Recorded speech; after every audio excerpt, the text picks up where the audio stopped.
World Policy Institute, Catholic Worker, War Resistance League. Frida, thank you for all you do, and the article kicks ass. Awesome. Thanks.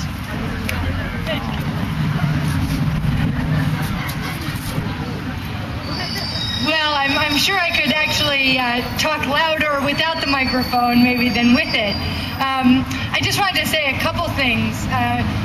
The first thing I wanted to say is I want to take my hat off to all of you who are out here in the cold today, in the very, very cold, and I want you all to give all of us a round of applause. Woo!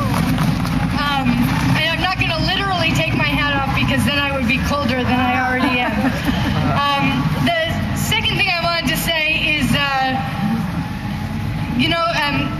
somebody once said that the reason that we're immersed in war is that the waging of war is total, right? It is pervasive, it is all-encompassing. People commit their whole lives and give up their lives for the waging of war. And commented that those of us in the peace movement have a tendency to only wage peace when it's convenient and when it's easy. And I was thinking about that today as we're here in the cold, and I just want to recognize all of you and Staten Island Peace Movement in particular for doing the work when it's not super easy. So thank you so much for that as well. I want to talk about a couple events that are coming up, just to let people know about some stuff. The first is on Monday, the day after tomorrow.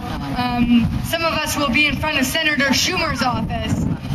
Schumer is, said it's okay that we have an attorney general who supports torture, who supports waterboarding, and has said, that's better than nothing. He's the best that we can do at this point, and is not going to vote against Mukasey for Attorney General. So from 11 to 2 on Monday, from 11 to 1 on Monday, we'll be in front of Senator Schumer's office and demanding that somebody who believes in waterboarding not be the Attorney General of the United States of America.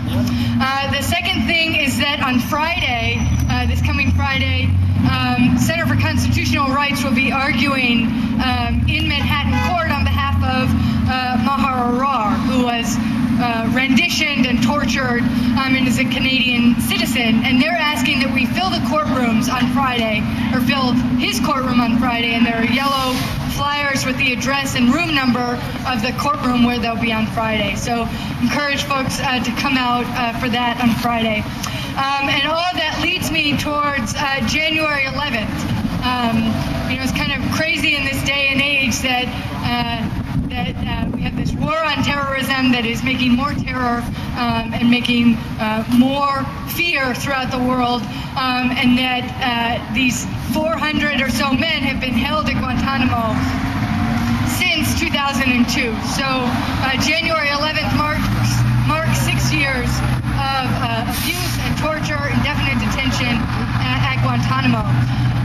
So we will be in Washington, D.C., and we're going to do a march from the White House to the Supreme Court, and it's quite a long ways that we'll be walking as Guantanamo prisoners. We'll be wearing orange jumpsuits and be hooded in black hoods, and then we'll seek to get into the Supreme Court. Center for Constitutional Rights is arguing a case before the Supreme Court on December 5th. And so we'll be going in I guess, a spirit of appeal, right?